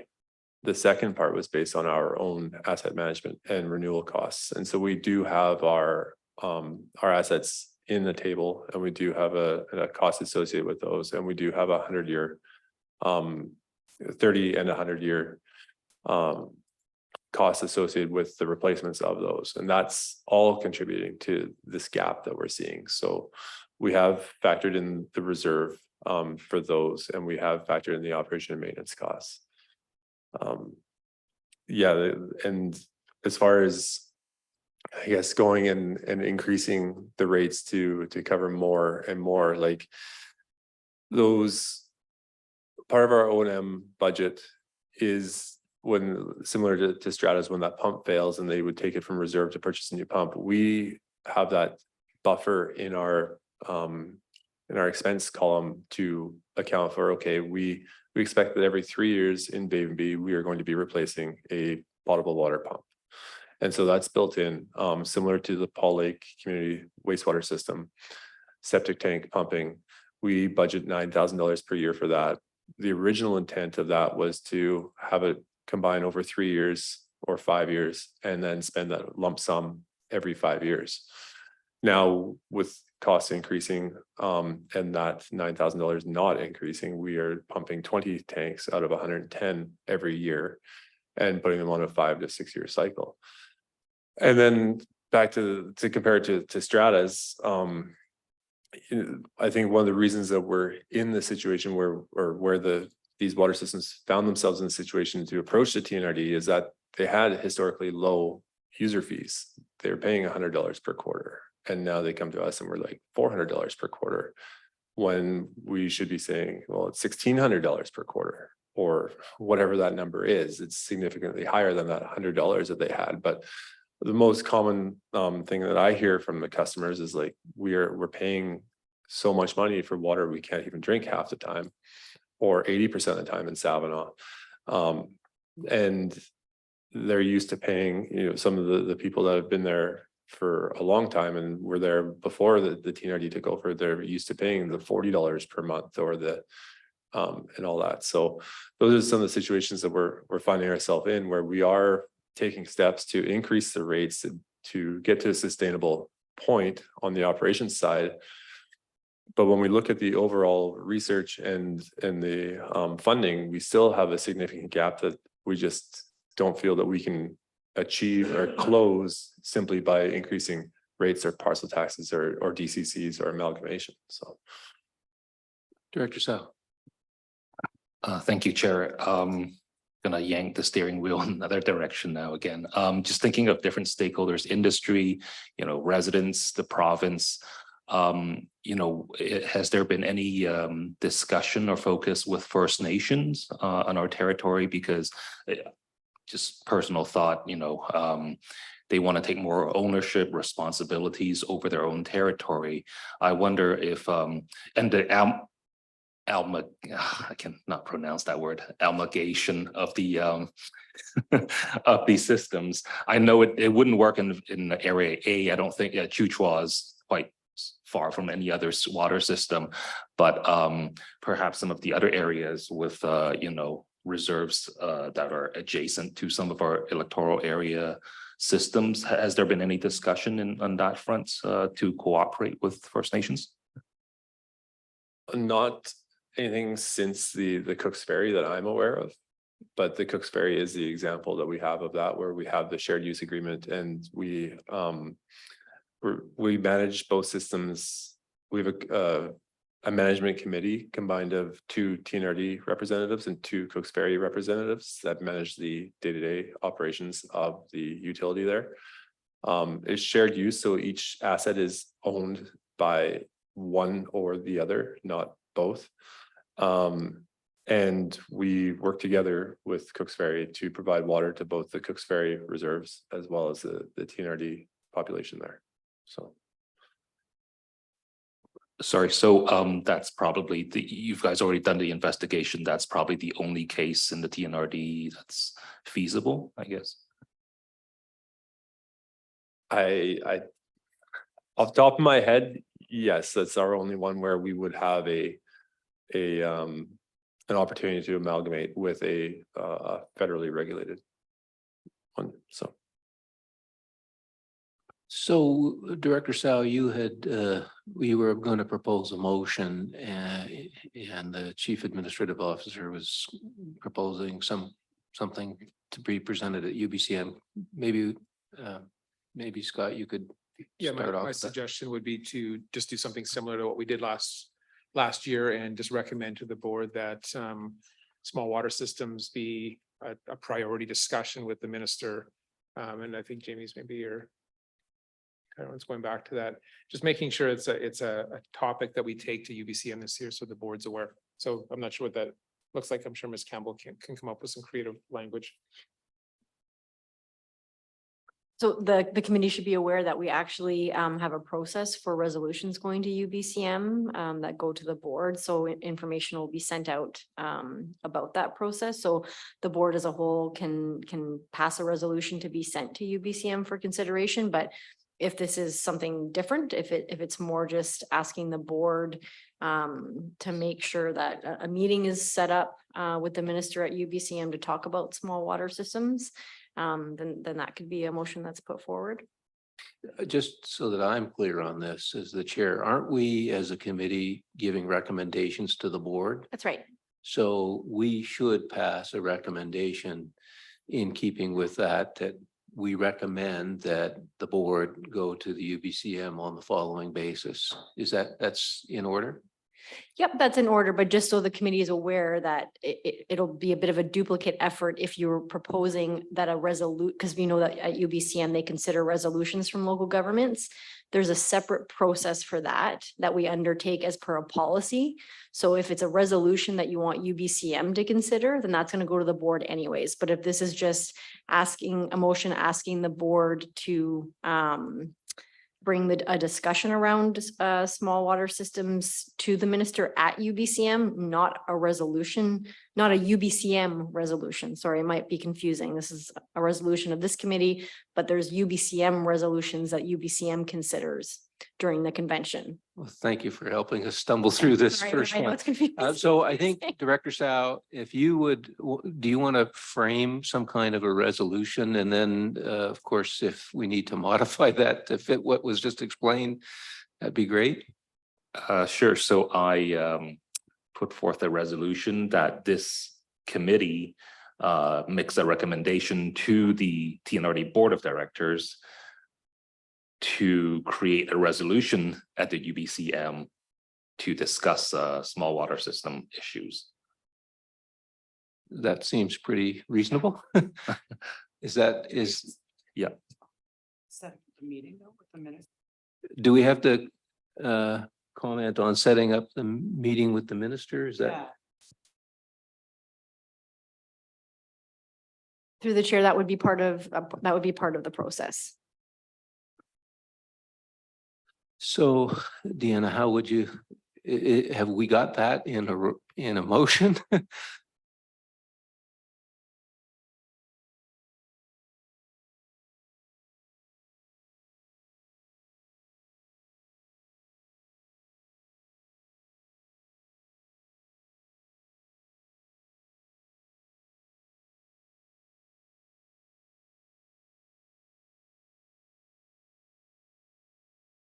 So I've left out some of the details because when a resolution gets submitted to UBCM and that will come to the board, it will require some details about what exactly it is about small water systems. But I think for now, just to get this discussion to the board, it's fine to just reference small water systems, so that the committee recommend that the board submit a resolution to UBCM regarding small water systems, and that a meeting be set up with the minister at the UBCM convention.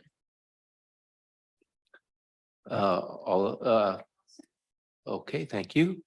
Any discussion? All in favor? Opposed? Carried. I have some more questions, but before I ask those, is there anybody else that has any questions? It sounds to me like the Savinaw system is a bit of an outlier, both in size, maybe because of the capital cost that we anticipate getting us off boil water advisories. Are we is that a fair statement to start with? I'd say Savinaw is an outlier based on its population and the industry, the types of connections it also has, and the scale of Savinaw versus our typical system. So our typical system, our average in the TNRD is 100 connections, and Savinaw has close to 300, about 289 connections. So yes, it is an outlier. And is it an outlier because of the annual boil water advisories in Savinaw? Do we have that frequency at other systems? The frequency of boil water notices is increasing for all systems, but specifically for surface water systems, where we have the majority of our boil water notices and our water quality advisories, Savinaw is number 1 or number 2 on our list, as well as it's influenced more by the surface water than than the systems on on the South Thompson source. And Wallachine as well would be one that's, Wallachine's been on boil water since August of 2022. So there are, yeah, there's a lot of boil water notices that we have, and we have previously captured the frequency of those when we apply for grants for these. So Director Houghton. This is more of a current question for the Del Oro water system. With the status of the water flow in the South Thompson River and the turbidity and the runoff, where are we at with the amount of water to satisfy that system today, and the quality of the water as far as boil water? Where are we at today? So as of right now, the Del Oro community water system is on a water quality advisory. The turbidity has exceeded 1 NTU over a 24-hour average, but has not exceeded 5 NTU, which is the standard that we use to determine the level of advisory or notice that goes out. And as far as the water quantity goes, we don't have an issue at this point with that. It's actually, a common theme in the TNRD is when we have lots of water, we have lots of bad water.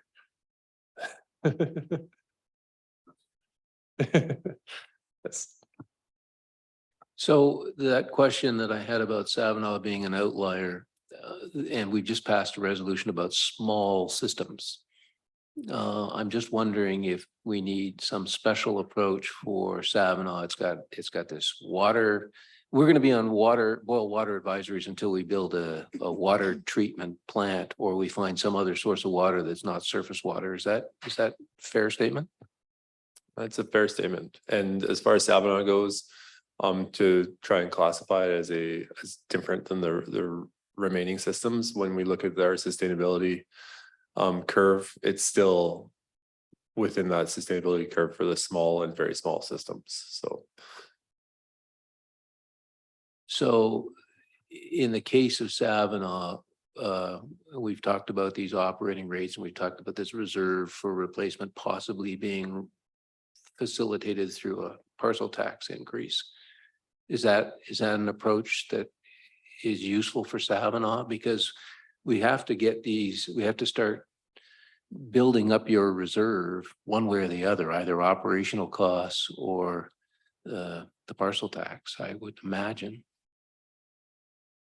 Yes, I can speak to that. So let me just pull up these rates. So at a previous community meeting in Savanaugh, and a straw poll was taken, it was 2 years ago. Yeah, 2 years ago at a community meeting in Savanaugh.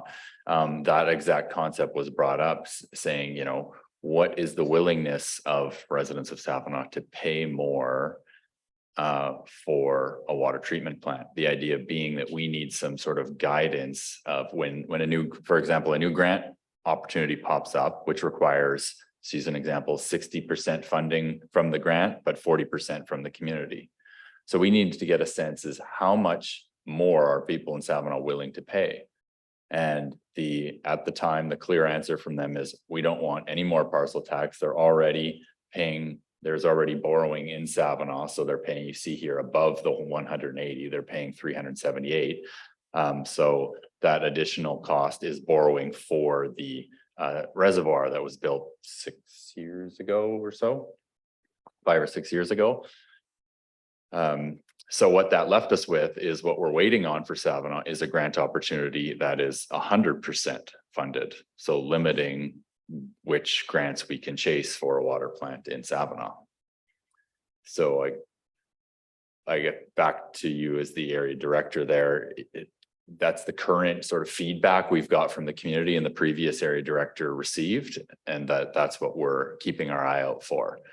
And is it realistic that a $9 or $10 million 100% funding grant opportunity is coming along in the next little bit? Is that a realistic expectation? We've seen them. We were successful in a $4.8 million grant for Pritchard that was 100% funded, but it's less common, and we're waiting for that perfect one. And then speaking to the other water systems, you have a similar capital need for those systems and we're waiting for that capital program opportunity to also come up? Is that? Yeah, so for instance, Vavenby, we have a preliminary design for the Vavenby water treatment plant. That sits around the $5 to $6 million mark. But what we also have is our sustainability and acquisition strategy, which indicates we will pursue funding and target the highest, the most benefit for the most people. So that's also helps prioritize what grants we go for. Now, in the case of Vavenby, we can go to Vavenby and the residents and find out what they would be willing to borrow. So perhaps a Vavenby who may need $6 million for the 110 connections there, they may be willing to borrow 33%. And we can then go for grant programs that have that proportion of customer input versus the Savinaw, that 300 connections, $10 to $12 million for a water plant that want to not pay anymore. We need 100% for that. So, yeah. Director Thorpe? Thank you. How much difference is there in cost if you had a well versus surface water? It's cheaper to maintain, like cheaper to service. So if you could take some of these surface water and potentially have grants for wells or have a partial grant for well, would that be something to look at? Say, for example, let's look at Wallachine. If hey, it's my area. If you could look at putting a well in there rather than the system where you're having to change filters every 12 hours, would we cut down operating costs significantly? And how much would it cost to maybe put in a well? You don't have to answer those questions right now. You can get back to me, but just a thought. Yeah, so the groundwater versus surface water was looked at in the master planning for each of the communities. And the example we have of where we're switching from surface water to groundwater is Black Pines, and that's currently underway and should be operational this summer. And that will significantly cut down on the operation costs. Now, in the example of Wallachine, one of our issues in Wallachine isn't so much the filtration, but it's how we store the water. And we are drawing water from the Thompson River and we are storing it in a raw water reservoir that is nearing the end of its life. And then we're treating it on demand. So when a customer opens their tap, now the filters see that flow. The better way to treat water would be to have a constant flow through a filter, constant filtration rate, and store the treated water, and then use pumping or gravity to distribute that water as it's required. And then you have a buffer there, and your capacities of your treatment processes and whatnot can be reduced and not have to be sized to range from 70 liters per hour to 24,000 liters per hour. So on the operations side, the more consistent we can operate something, the easier it is and the more efficient it is. So yeah, I don't know if that answers all your question. No. As far for groundwater in Wallachine and costs, I don't know what the actual cost would be to operate a Wallachine system with groundwater, but I do know that we've put previous to us here, a well was drilled in Wallachine to try and tap into essentially use the river and the base of the river as a filtration gallery, and it's unsuccessful. So yeah, that's when we're looking at recommendations from staff, when we are looking at recommendations of what to pursue, we want something. I don't want to come to the board or to the committee with a recommendation to let's drill a well here because we might access water. To get to the point where I'm not going to bring something without knowing or having some degree of certainty that we will be able to access water before we bring it here. But to get to that point, we still need funding to do that. And so that's typically been done through the gas tax programs, and in the case of the preliminary designs for water treatment for surface water, that's been through getting that surplus in each utility to a point where you now have $75,000 set aside. So yeah, we aren't there on Wallachine at all right now. we're currently have a grant in Wallachine to look at a planning grant to look at a treated water reservoir that would still maintain the surface water that we're using with the new intake that they are currently debt servicing. But it would also provide us that buffer and the capacity to treat the water on a consistent basis. And with some, yeah, anyway, so that's where we're at Director with Smith? Wallachine right now. So after hearing all of the suggestions and questions from this committee, and all of us are certainly not nearly as experienced as you guys are. Are you going to be coming to, are you going to be making any recommendations to us here as to where you think we should kind of be thinking down the road? Or like, do you already have a couple of ideas in your basket there that you're thinking of, or are you at that dead end like you had put down there? I think on the overall funding gap, we're at a dead end. What we're continuing to do is make the small improvements where we can, utilizing the grants that are available. And we are using our master planning as our basis to put our capital plan together. And that's all, that's where we're at with everything, so. Director Hillerman or CEO Hillerman? Thank you, Chair. The other suggestion that I would like to throw on the table would be the $5.44 million that'll be coming to the board for a decision. That's directed at exactly what we're talking about today, is making sure that the TNRD infrastructure and TNRD assets are managed. So that might be a good way to start putting money aside for that, given that that's the intent of the funding. Thank you. And is there any discussion about that? I have a comment, but so you had said earlier that maybe go back to the other communities. You've gone back to Savanaugh. Savanaugh said, no, we're not interested. We'll wait for the 100% grant. So they're on boil water until we get that 100% grant.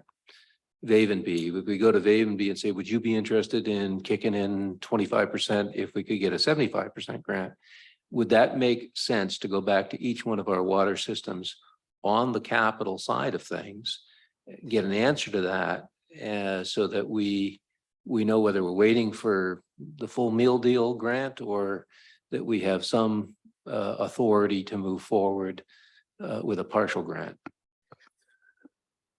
Yes, so that is our goal, I guess, or philosophy around that would be once we've identified the costs to upgrade the systems or implement the treatment processes, then we would go to the community. That's like Vavenby and find out what their willingness to take on additional debt is. The other challenge we have is that we need to get to that point to identify those costs. And that's where we have a funding gap as well, in getting, for instance, Del Oro to the point of a preliminary design for a water treatment plant, or to explore for groundwater in Del Oro. We do not have the financial capability of getting there at this point, and we've structured our recent budget to set aside somewhat of an operating reserve to get to that point where we can fund a preliminary design of a water treatment plant, which will further inform us of the actual costs associated with that. Any idea what that cost would be to canvass all our systems? Is that a $50,000 item internally, or? Well, back to what Tyrone was saying there, our process would be first to have a preliminary design. So what we don't want to do is we don't want to go to the community with sort of pie in the sky, like, hey, we're thinking about building a water treatment plant. We don't know what it'll look like or exactly what it'll cost. So what we have done, like in Savanaugh, for example, and in Vavenby, we've done those preliminary designs. So we have a real report, for an engineer report with some real cost estimates that we can go to the community on and do that sort of process. So we wouldn't go through all the communities yet because we haven't done that preliminary design for a lot of the systems of what the upgrades would be required. But I think, Tyrone, if I could put you on the spot, maybe if we could walk through a little more specific example of Black Pines, of how that process worked out, because now we're coming to an end in terms of the public assent and the grant application process, and when we went to the community and the preliminary design process. Okay, so I don't have all the dates in my head on this, but I believe it was around for Black Pines about 2015 when the TNRD applied for a grant to, at that time, it was to put a new intake into the North Thompson River. And we applied for a grant and obtained the grant, which was a 2/3 funded by the higher senior levels of government and 1/3 funded by the customers. However, when we applied for that grant, we did not have public assent to borrow the 1/3. When the TNRD went for public assent, it was denied by the customers to put in a new intake. And I think the consensus around the denial of the process was that you've done this once, it failed, why would we do it again and again? So at that point, the TNRD then had to look at, and utility service had to find adjust the scope of the grant to look for groundwater. And from anecdotal evidence, there were residents in Black Pines that joined some of the staff of the TNRD witching for water out there to locate a suitable supply of groundwater. Once that location was determined, then we had to secure rights to that location, which required a increase of a right of way where the transfer station is, which includes negotiations with the property owner to secure that, which is not a quick process either. And then we drilled a well to determine what the capacity of the groundwater was there and the quality of the groundwater. Once we drilled that well, we ran into issues of flooding and ascent and funding, in that we couldn't proceed with developing that well, to the point where when we finally had the opportunity to try and develop that well was then, the casing was then frozen to the internal casing, couldn't be turned, could not be screened. So now you have what we have now is a backup well plus a production well. That production well that was put in 2021 was done mostly through I can't remember, I think it was done right after we received assent, or we did it right before we received public assent for this. So that whole process from 2015 to 2023 resulted in multiple extensions of the grant, where we are quite fortunate that we actually have the ability to still claim on that grant, which was due to expire in March 2023. We still don't have an operational system at this point, but we do have, once public assent was achieved, I believe February 2022 or 2021, we then hired a consultant, did the detailed design. We already had a source secured. We already had the property secured in 7 years that took. And then it's taking another essentially 2 years to get the actual system up and running to groundwater. And that's all based on going and applying for a grant without public assent to borrow any money. So we can sit there on a 2/3 grant and not be able to do anything with it and then have to give it back. Or we can, come up with some creative solutions to essentially provide potable water to the customers. And at this point, we aren't 100% sure without we've done preliminary pump tests, but we haven't run that system or that aquifer to the point where we know what the final water quality will be. So there may be future capital required to install filtration for iron and manganese. Also, in the time that the project started, and as is nearing completion, which it's almost at now, the Canadian drinking water guidelines changed to impact the maximum acceptable concentration of manganese. And that was drastically reduced to the point where it was no longer an aesthetic objective. Now it's in the case of Loon Lake, we have a boil water notice and a do not use notice for using the water due to manganese in Loon Lake for infants. So those kind of changes all happened during the whole period of this process in Black Pines. And yeah, I think that's probably a good enough summary on that one. Director Smith. So hypothetical. It seems to be all hypothetical right now. Next week, the board approves $1 million of the 5.4 million for the water utilities. Would that make you lose a little sleep at night, or? No, would you have a plan? Would you have a plan for something like that? we can, I guess, even if we were to achieve or receive the entirety of the $5.4 million, what can we practically achieve with it? It's still quite small in the grand scheme of our entire utility services. For instance, the wastewater treatment plant upgrade in, and this isn't the new water plant in Pritchard, but the existing wastewater treatment plant is a $2.1 million item that we're looking at.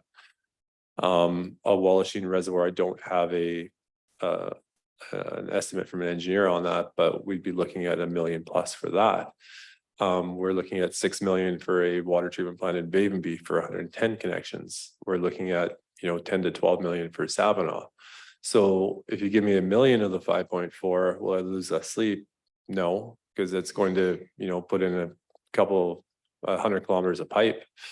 Because that stuff's also coming due, where we have asbestos concrete pipe in the ground that's coming to the end of its life, as well as PVC pipe, which is going to be at the end of its life as well. So, the $1 million into the capital reserves for the utilities is just a drop in the bucket. It's not anywhere near what we require. So, But if I could be more optimistic. CEO. What we would do in that scenario though, is we could bring forward sort of a detailed sort of plan of what priority projects we would allocate that to. So I think if I were to sort of suggest what that would look like, is that it would be allocated to TNR utilities, capital projects, as recommended, or as prioritized by staff, maybe recommending to this committee for the specific projects. Because I wouldn't want to get into the weeds using a hypothetical in 1 month time of having to exactly allocate every penny of what system and what would be happening there. But we do have those master plans that we talked about, and we can take a look at that of how we would allocate that and how that would work in to the whole system overall. So CAO Hildebrand, did you have on behalf of staff a recommendation on the quantum of that fund that you would like, or the staff would like to see directed towards utilities? Was there some thinking behind that, or just simply we got a problem, put a number to it? Yeah, we haven't had an opportunity to break that down and make any recommendation, because ultimately the board would decide kind of where they want to see it. We would provide as much input as we could on where we thought, but like Tyrone said, it's a drop in the bucket there. It would be a drop in the bucket for infrastructure as a whole, but it would be a good seed money for sure to help us understand what we need to do and what we can do. So we're certainly grateful for it, but it's certainly just a drop in the bucket towards where we want to go. and if I may just add an idea to that, and Mr. Hildebrand said, seed money, for example, it could be used where if a grant was 80% funded, but there was no, appetite from a community to fund the other 20%. Maybe it could be used for that. So again, it could be set aside and allocated as needed, as recommended, as we go through grant opportunities and priorities as we work through our capital plan. yeah. Director Morris? Thank you. I think my question follows through fairly. I just want to understand at what level, with a new proposal for a water system, as an example, would it have to be an assent vote, or where it would be appropriate that would be put in? Is that built into the process that needs to occur, or no? Sorry, could you clarify, meaning a Maybe. new water system being built? Yeah, or at a significant capital investment that was being made. And that the community would need to agree to an assent vote on that. Black Pines is the example where it didn't work out. Right. So public assent process would be needed anytime that there's a capital borrowing that would be paid for, by the residents. Yeah. Director Hodden? This is a bit of a two-parter. I know each one of these systems is unique in itself. You take my little system of Del Oro has, I think, 42 hookups. It's got two issues. It's got a pumping capacity issue with, from what the meeting that you two folks and I had, has a capacity issue to pump the water to the units that we already have there, especially to the ones at the end of the line. And then we have a access and the filtration issue. So each one of these, I think, have their own hiccups and their own studies that there's no quick fix to either one of them. So I think each one of them has to be dealt with individually. And next questions to CEO Hildebrand. Would you like to see a recommendation or a motion from this committee to the board to use the 5.4 million that was given to us by the province to be designated to TNRD owned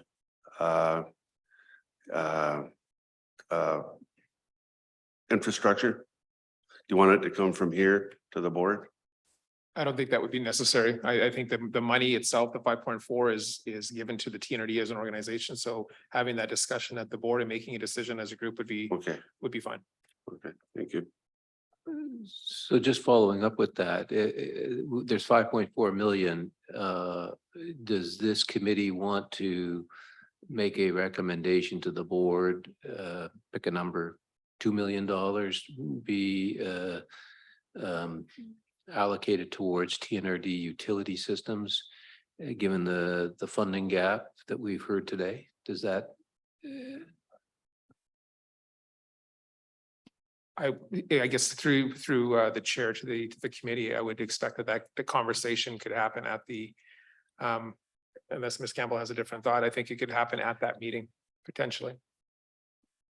Through the chair, so and Mr. Hildebrand might be able to comment on this because I'm not aware of what the process will be in terms of bringing the discussion around that that funding to the entire board when that's happening, if staff are preparing a report with recommendations on how the funding should be allocated.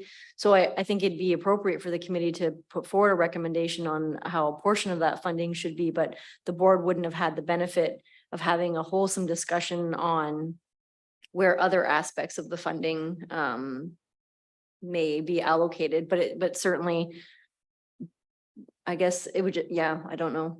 Jamie, do you want to? Picking a number too, I'm not sure how you pick a number. It'd be like throwing a dart right now. So that's the other part that was kind of. Okay, so rather than pick a number, would it be a recommendation of this committee that the board consider allocating funds based on a report by staff toward up to $2 million or some? Would it make sense to have something coming from this committee to the board asking them to consider allocating some of that 5.4 to water utilities? Yeah, I think something like you suggested. I just don't think we need a number in there because we really don't know what that number is. And okay, and along with that, does it make sense to ask staff to come back with a recommendation on that number? Director Smith, and then Can we use the argument that we're just trying to make sure that we're not attending a celebration of life for Tyrone here down the road? So. If I could just follow up, I think that works because with this recommendation, then that'll give staff a bit of direction in terms of the report that gets prepared to bring to the entire board. And that report would address the fact that this committee has made a recommendation that a portion of that funding be allocated to the TNRD's water, small water systems. Director Morris and then Director Hott. Are you ready for that motion to be made? I was also going to suggest that we add to that motion along with the ask for direction of staff, but Director Houghton said that he would like to see the recommendation follow on a per utility basis so that we can have some kind of breakdown. So perhaps it's not just a universal number, but maybe has some allocation behind it, but. Yeah, so just going back to the drop in the bucket comment, but it also, if let's say the 5.4 was all allocated to utilities, we could spend it.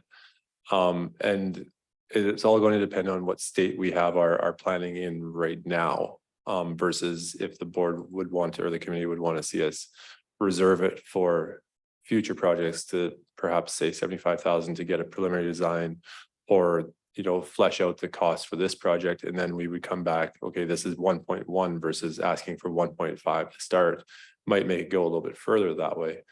I just want to be careful about the actual number simply because like I said, the wastewater plant in Pritchard of 2.1 million, if you cap it at 2, then I can't bring that project to you because I'm fully aware that it's a 2.1 million project versus, and then we have a cap at 2. So Director Houghton and then Director Thorpe. No, I was just, if you're ready for a motion to direct the funds to the 5.4 or that fund to your discretion of whether it be repair or new projects, but take the money and put it towards TNRD owned capital assets, repair and construction. That's what I'd like to see done with it. So thank you. Is there a response to that or? Just through the chair to Director Houghton. So now we have two competing motions because there's a motion on the floor already that the board consider not a specified amount, allocations of funds from the 5.4 million grant to TNRD owned and operated water systems, and that staff come back with some recommendations on allocation of that. So what Director Houghton is proposing is that the entire 5.4 million be allocated to TNRD owned infrastructure. So the board would be then considering two sort of competing recommendations. Thank you for that, Director Thorpe. Hi, thanks. I was going to suggest something similar that we just say, let's take this fund and set it aside for water and waste. And then as needed, it can be drawn on. Just a real simple, let's just put it off there. We already have our gas tax funds that we can use if we want to do little individual projects. But from what I'm hearing, it sounds like our water and sewer need a shot in the arm somehow.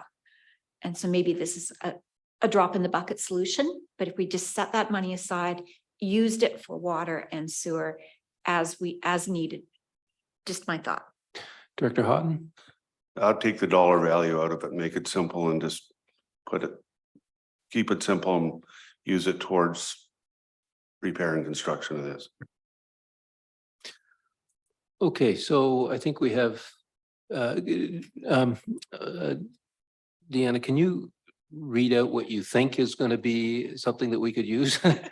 And just, I don't have the exact name of the grant fund that we've received, so in the minutes, we'll put in the specific name of the grant, but that the board consider allocation of funds from the $5.4 million grant to TNRD owned and operated water, and I don't know what we call our waste systems, Tyrone, if there's wastewater systems.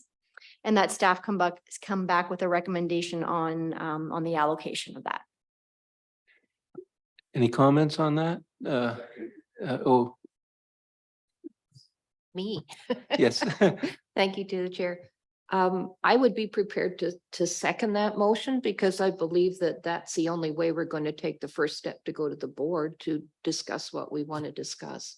I think if we tie it up too tightly, it'll fail because they haven't been here in this discussion. Director Thorpe. I would take out that part about staff coming back with recommendations. I think if we just keep it real simple, just put it aside and we can deal with that later. But then at least the funds are allocated and we can use them as needed. If that's okay. Is the rest of the committee okay with that? I would like to speak to that issue. I think it's important to give direction to staff to start thinking about allocation of funds. And I would like to see a report by the next time we get together with some thinking in that direction. If we were to get 2 million, if we were to get 4 million, this is how we would allocate it. At least if they've started thinking about that, we'd have something to talk about at the next meeting. So I don't mind adding it to that recommendation as a secondary part, that the board consider this and that the board ask staff to consider that. But Okay, I'm confused now. I thought we were taking all of the 5.4 and just popping it over there. that that's would be my- a decision of the board. It would be, but that's my understanding of Director Houghton's, that's a recommendation. And it's just a recommendation to the board, and the entire board will have an opportunity to talk about this specific recommendation. Okay, Director Ansel. I'm just curious, what are the other infrastructure across the TNRD that would be competing for this funding? Like if we say we want all of it, who's going to be upset about that? The rest of my department, yeah.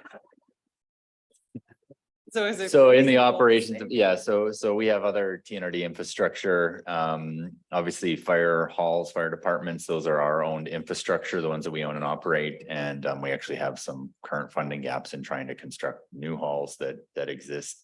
And then when it comes to replacement apparatus, that sort of thing, obviously our solid waste system as well, we have a lot of capital projects there.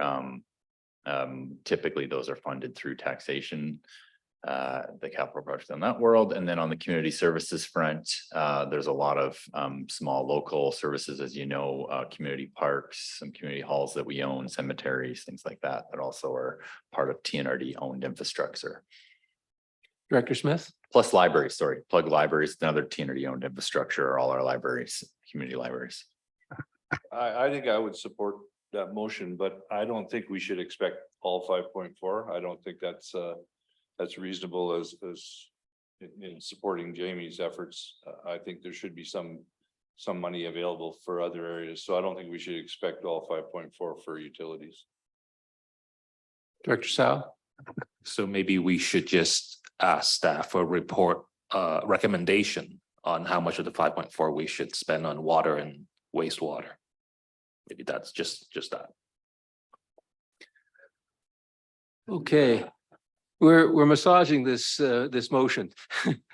So we have two thoughts, ask for the full amount, not ask for the full amount. Can we kind of get that question sorted out to get that resolution? So Director Houghton made the motion. So it's up to Director Houghton whether or not he would be okay with removing this specific 5.4 million. I can't speak today, 5.4 million.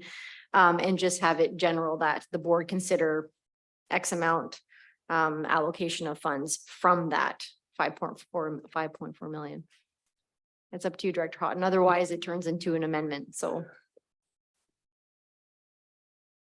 Well, I want to make sure the other facilities are looked after too, but you take the 5.4 million. Sounds like a lot of money, but in the real world, it's not. If you start piecemealing it out to, I know every other thing's important. I know garbage is important, but I think water and sewer are two of the most necessities in life. So I don't know. I'm at a loss what to do here.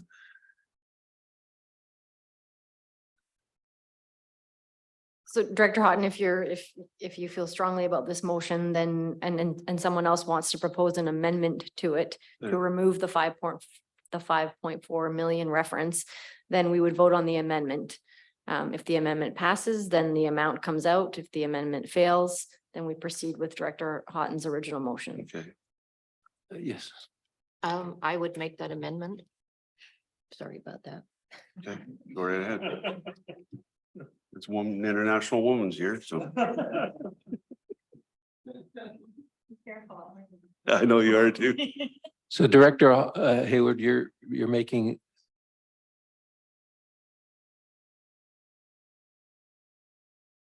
Okay, so to leave the number blank.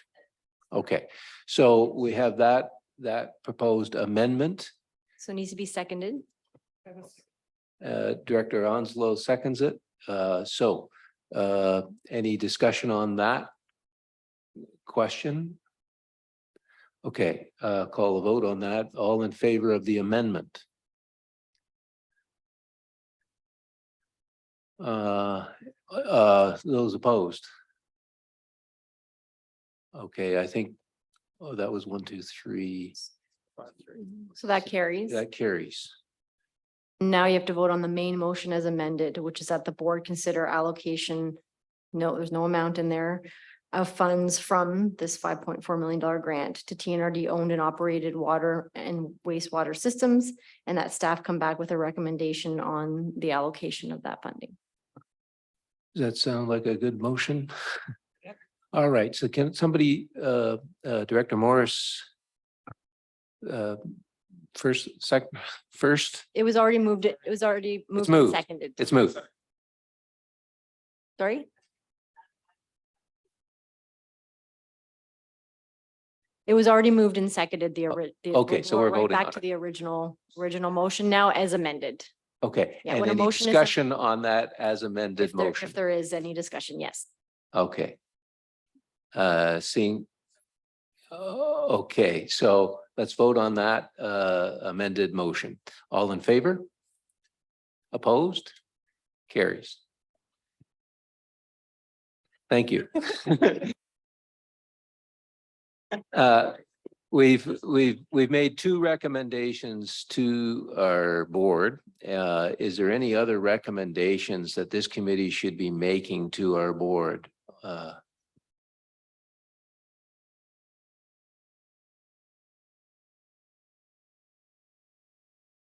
Okay, is there anything that staff would like to add to this committee meeting?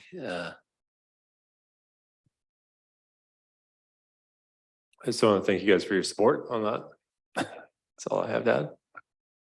And maybe just a reminder that the presentation slides will be attached to the minutes of this meeting. So a reason I bring that up is sort of a bit of a plug that when this larger discussion about allocating this funding comes to the board, appreciate that you guys put forward this motion, but also we wanted you to have this information and be informed on this so you can speak to it at the board when the discussion comes up and around the need and the funding gap. And I guess we're going to have a committee meeting minutes presented to the board as well. So I'd hope that we have some wholesome description of our discussions and. No, through the chair, actually, so I can point that out, and I probably addressed this during the orientation. So the minutes are not a verbatim. They're just really a record of the decisions that were made. So you will not see things that you said reflected in your minutes. That goes against best practice and parliamentary procedure. However, this meeting is of course recorded.